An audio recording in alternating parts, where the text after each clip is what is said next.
రవికిరణ్ గారు మీ దగ్గర నుంచి నేను స్టార్ట్ చేస్తాను. సో ఈవీఎంలపై రచ్చ మొదలైంది. ముఖ్యంగా ఆంధ్రప్రదేశ్లో వైఎస్ జగన్మోహన్ రెడ్డి మాట్లాడడం కనుక సీరియస్గా మనం తీసుకున్నట్లయితే మరి ఆయన గెలిచినప్పుడు లేని ట్యాంపరింగ్ ఈ రోజే జరిగిందనా ఎలా అర్థం చేసుకోవాలి? ఎలాంటి ఆరోపణలని అర్థం చేసుకోవాలి ఇవి?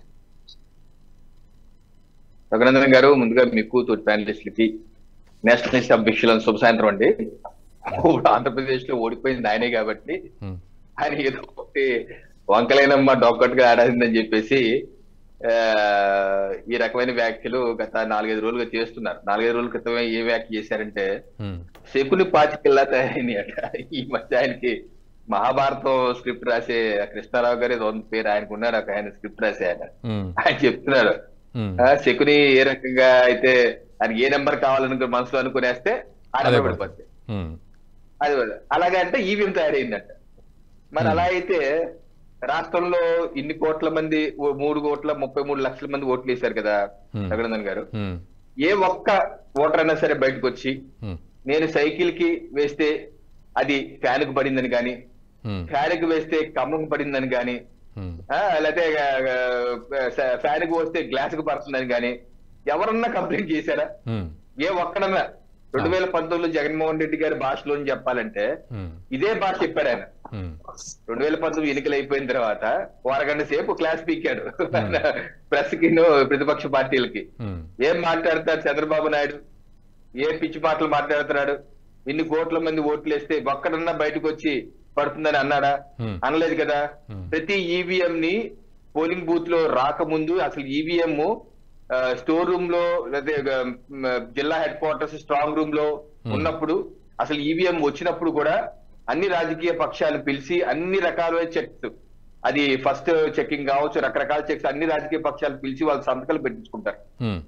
అలాగే పోలింగ్ కి తీసుకొచ్చిన ఈవీఎం మెషిన్ అప్పుడు కూడా ఏజెంట్లు అందరూ ఉండి 50 శాంపుల్ ఓట్లు వేసి ఆ శాంపుల్ ఓట్స్ టాలీ అవుతుందో చూసుకొని అందరూ సంతకాలు పెట్టాకే అప్పుడు ఆ ఈవీఎం మెషిన్ ఓటింగ్ కి పెడతారు.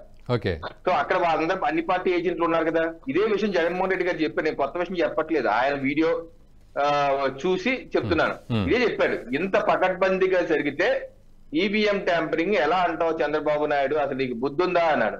ఈ రోజు నేను అడుగుతా జగన్మోహన్ రెడ్డి మీకు సిగ్గు ఎగ్గు ఉందా అని అడుగుతున్నాను. మీరు ఓడిపోయారు, ఓటమికి ఆత్మ పరిశీలన చేసుకోండి, సమీక్ష చేసుకోండి. తప్పులు ఎక్కడ ఉన్నాయో ఆ జక్కంపూడి రాజా గారిని పిలవని చెప్తాడు, కాటసాని రాంభూపాల్ రెడ్డి గారిని పిలవని చెప్తాడు, లేకపోతే వెంకటరామరెడ్డికి Dharmavaram good morning MLA Venkataramareddy గారిని పిలవని చెప్తారు, లేకపోతే కొట్టు సత్యనారాయణ ఆయన ఏదో అంటుంటాడు రైతుల్ని నిక్నేమ్లు పెడుతుంటాడు. ఆ కొట్టు సత్యనారాయణ పిలిస్తే చెప్తారు ఏ రకంగా మీరు వైఫల్యం చెందారు. పార్టీకి అందుబాటు లేకుండా, కార్యకర్తలకు అందుబాటు లేకుండా, ఎమ్మెల్యేలకు ఎంపీలు అందుబాటు లేకుండా కేవలం 4.5 సంవత్సరాల పాటు ప్యాలెస్ కు పరిచయమై మహారాయణలా ఒంటి స్తంభం మీద కూర్చొని దిగలేదు. ప్రజలు చేత్కరించారు, పక్కన పెట్టారు. ఇది వాస్తవం. తన యొక్క పార్టీలో వస్తున్నటువంటి తనపై వ్యతిరేకత, తనలో పార్టీలో అతని నాయకత్వంపై సన్నగిల్లుతున్నటువంటి ఆశలు, దూరంగా పారిపోతున్న నేపథ్యంలో అవన్నీ కవర్ చేసుకుంటాకి శకుని పాచికని కాసేపు, ఈవీఎంలను కాసేపు న్యాయం జరుగుతున్నట్టు కాదట, జరుగుతున్నట్టు కనిపించాలట.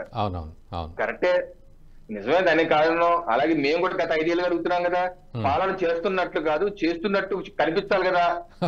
ఎప్పుడైతే జోగి రమేష్ గారు ప్రతిపక్ష నాయకుడు ఇంటి మీదకి వచ్చి దాడులు చేస్తే నువ్వు శబాష్ జోగి అని చెప్పి ఎమ్మెల్యే పదవి నుంచి మంత్రి పదవి ప్రమోట్ చేసి మంచి శబాష్ అన్నావో, అప్పుడు మేము అది అడిగాము. పరిపాలన చేస్తున్నాడు కనపడాలి కదా. ప్రతిపక్ష పార్టీ కార్యాలయం మీద దాడులు చేసి నా ఫ్యాన్స్ కి బీపీ ఎక్కి చేశారు అని ముఖ్యమంత్రి గారు ఆ రోజు చిద్విలాసం పెట్టినప్పుడు అప్పుడు మేము అడిగాం. పరిపాలన చేస్తున్నట్టు కనపడాలి కదా జగన్మోహన్ రెడ్డి గారు అంటే విన్నాడు, ఎవరి మాట విన్నాడు ఆయన. సో ఇప్పుడు ఈ రకమైన అర్ధ సంబంధం లేనటువంటి ఇటువంటి చౌకుబారు, ఓ రకంగా బిలో ది బెల్ట్ చౌకుబారు వ్యాఖ్యలు, ఈవీఎంల వల్ల ఓడిపోయాను అని చెప్పుకోవటం సిగ్గుచేటు. ఇంతకన్నా దౌర్భాగ్యం, ఆత్మహత్యా సదృశం జగన్మోహన్ రెడ్డి గారికి లేదు. దీన్ని బట్టి ఆయన ఇంకా దాన్ని రిమైవ్ అవుతున్నట్టు ఆయన యొక్క ఓటమితో మానసిక స్థితి, ఆయన యొక్క మానసిక స్థితి 2 వారాలు చూస్తున్నాం, కనీసం బయటకు కూడా రావట్లేదు. మానసిక స్థితి అత్యంత దారుణంగా ఉందేమో అని చెప్పి సుధాకర్ రెడ్డి గారు లాంటి మానసిక నిపుణులు చెప్పాలి. ఇప్పుడు ఇప్పుడు కాంగ్రెస్ పార్టీ ఉంది సార్.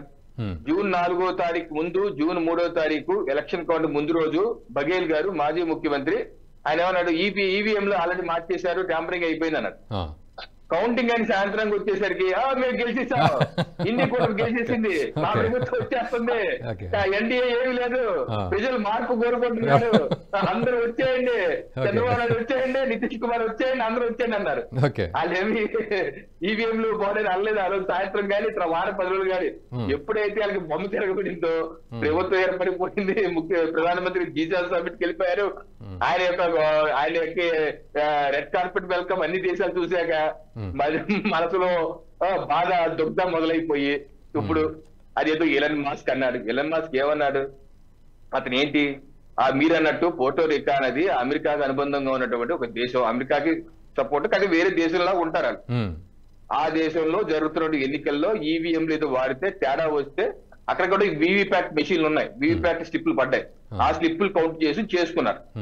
దీన్ని కోట్ చేస్తూ అమెరికాలో ఇండిపెండెంట్ గా యుఎస్ ప్రెసిడెన్షియల్ కి పోటీ చేస్తున్న రాబర్ట్ ఎఫ్ కెనడీ జూనియర్ అన్న వ్యక్తి, బహుశా జాన్ ఎఫ్ కెనడీ బంధువులేమో నాకు తెలియదు, అన్న వ్యక్తి ఒక ట్వీట్ చేశాడు. ఇదిగో ఇలా ఉంది, ఇలాగా మనకు పక్క దేశమైనటువంటి మనకు అనుబంధ దేశమైనటువంటి పోర్టురికో ఇలా జరిగింది, సో ఈవీఎంలు ఉపయోగించ సరిగ్గా కాదేమో అంటే దానికి ఎలాన్ మస్క్ ఇది రెస్పాండ్ అయ్యాడు. ఆ దేశానికి విషయం రెస్పాండ్ అయితే ఈ దేశానికి లింక్ ఇట్టేసారు చూడండి. అది అదిగో తోకండి ఇదిగో పులి. అసలు ఎందుకన్నారు, సందర్భం ఏంటి, ఆ దేశంలో పరిస్థితి ఏంటి, ఆ దేశంలో ఈవీఎంలు రఘు గారు దానికి ఇంటర్నెట్ కనెక్టివిటీ ఉంటది. ఆ EVM machine law connected to internet. మన దేశంలో ఈవీఎంలు దే ఆర్ స్టాండ్ అలోన్, మనకి ఇంటర్నెట్ కనెక్టివిటీ ఉండదు, బ్లూటూత్ కనెక్టివిటీ ఉండదు, ఏది ఉండదు. ఏది లేనప్పుడు అది ఒక చిన్న స్టాండ్ అలోన్ పీస్, దానికి ఎక్కువ టెక్నాలజీ లేనటువంటి స్టాండ్ అలోన్ పీస్. ఆ పీస్ లో కనెక్ట్ అవ్వాలంటే ఏదో ఒక ఇంటర్ఫేస్ ఉండాలి కదా, ఉండాలి. అవును, వైఫైయో బ్లూటూత్ ఇంటర్నెట్ కనెక్ట్ చేసుకునే పోర్ట్, ఏదో పోర్ట్ ఉంటే ఇంటర్నెట్ కనెక్ట్ అయితే అప్పుడు ఏదో హ్యాక్ చేయొచ్చు. మన ఈవీఎం లో స్టాండ్ లో దానికి ఎటువంటి ఇంటర్ఫేస్ లేదు. అదేదో పిచ్చోడు ముంబైలో నాకైతే ఓటీపీ వచ్చేసిందంటే అన్లాక్ చేశాడట. ఇది ఈవీఎం కి ఓటీపీ పంపించింది, ఈవీఎం ఇది ఓటీపీ పంపించిందట. అది పిచ్చోడు అంటే అదేదో మిడ్ డే అన్న పత్రికోడు ఏదో రాసేశాడు. ఆ తర్వాత మరి అపాలజీస్ పెట్టాడు, అది అపాలజీస్ మాత్రం సర్టిఫికేట్ అవ్వదు. అది చేసిన ఏదో పని మాత్రం సర్టిఫికేట్. ఆల్రెడీ అతను అక్కడ జరిగింది ఏంటి, ఆ రోజు ముంబై నార్త్ వెస్ట్ నియోజకవర్గంలో ఆ ఎలక్షన్ అధికారి దగ్గర రిజల్ట్స్ వచ్చాక రిజల్ట్స్ ని ఒక పోర్టల్ లో ఎంటర్ చేయాలి, వెబ్సైట్ లో ఎంటర్ చేయాలి, ఎలక్షన్ కమిషన్ వెబ్సైట్ లో. ఆ వెబ్సైట్ లో ఎంటర్ చేయటానికి లాగిన్ పాస్వర్డ్ ఎంటర్ చేస్తే అది ఓటీపీ ఆ యొక్క మొబైల్ ఏది election commission of India mobile, అది అధికారి యొక్క మొబైలే, దానికి ఓటీపీ వచ్చింది. ఆ ఓటీపీని ఎంటర్ చేశాడు. ఈడేం చేశాడు, ఎలక్షన్ అధికారి ఏదో హడావుడిలో ఆ మొబైల్ ఆ అభ్యర్థి యొక్క బామ్మదిగో బ్రదర్ చేతులకో వెళ్ళింది మొత్తానికి.